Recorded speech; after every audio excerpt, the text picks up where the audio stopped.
Tanya. What was it then? Ogunjimi.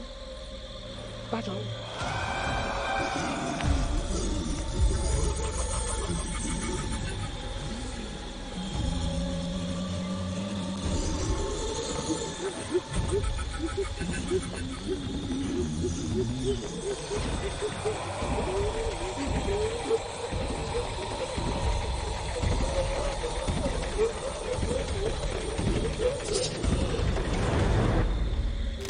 Going into this series, I was excited, but coming out, I was angry. Why?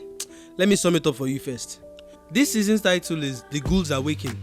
So, episode 1 begins with Bashorun trying to escape the underworld, the Anikulapo version of hell. Well, he escaped, but with a catch.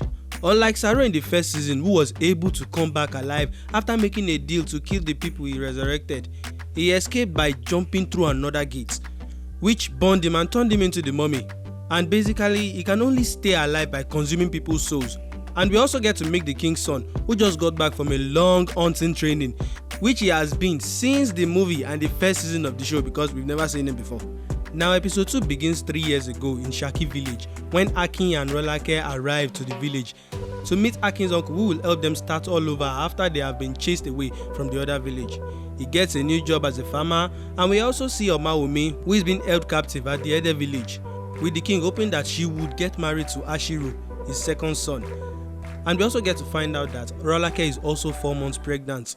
But so that you will not be confused while watching this movie, all Rolake and Aki's scenes while she was pregnant are from 3 years ago, while every other scenes with them carrying a child is the present. So episode 3 is where Akin gets a new job as a singer after joining a live band.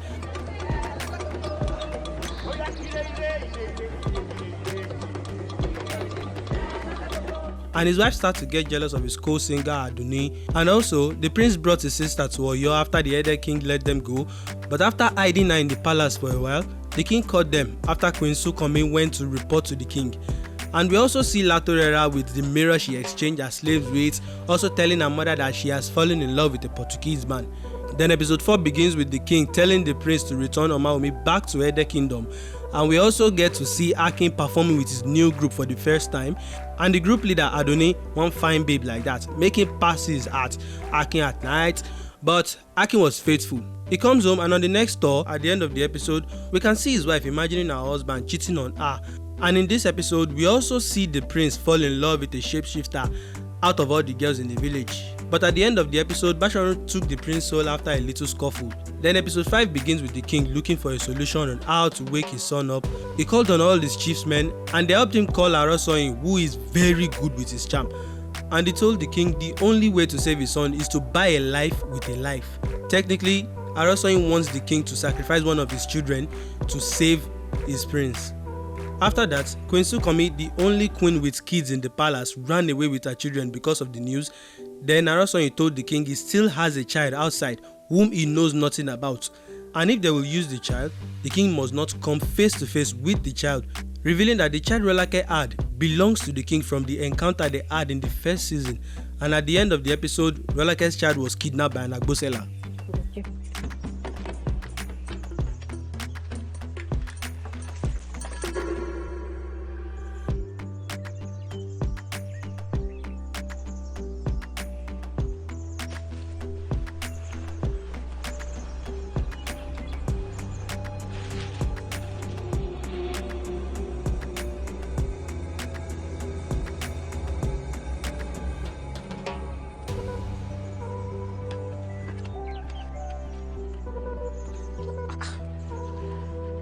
Pé wọ́n ló sì ń sìn torí ọ̀nà.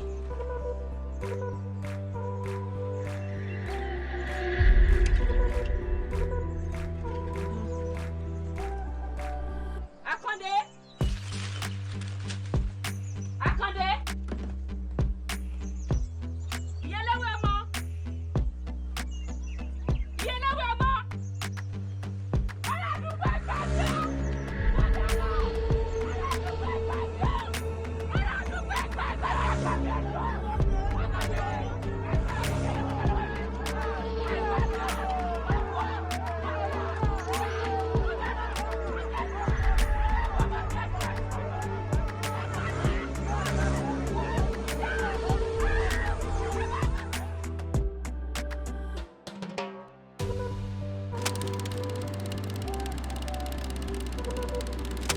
Now, this series would have been better if it was made into a movie series instead of this time-wasting show that it has become.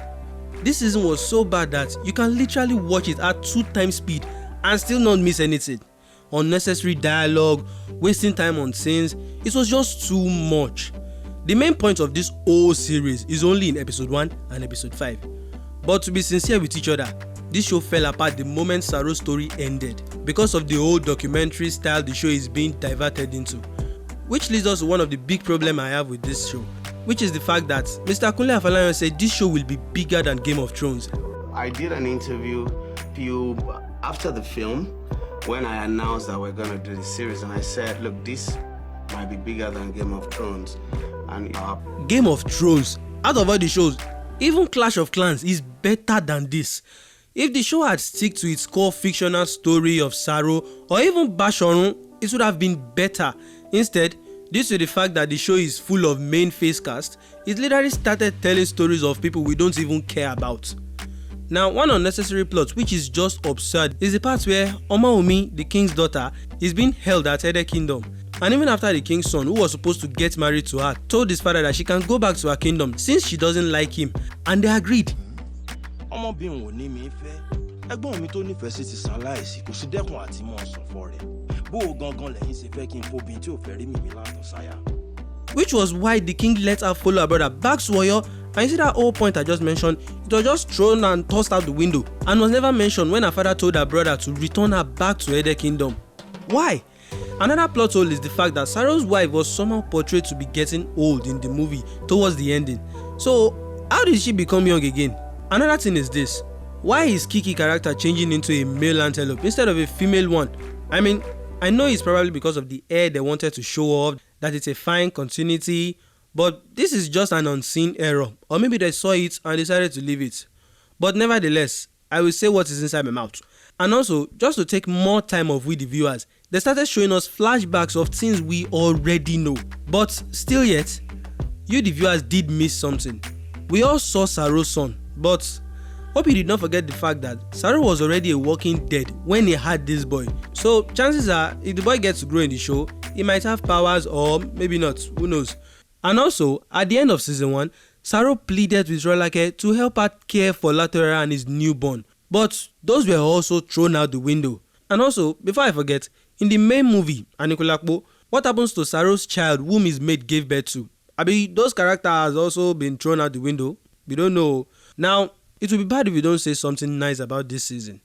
So, with the goodness in my heart, I'm happy to tell you that the camera work of this season was somehow perfect, except for the VFX. They tried though, but it needs more work.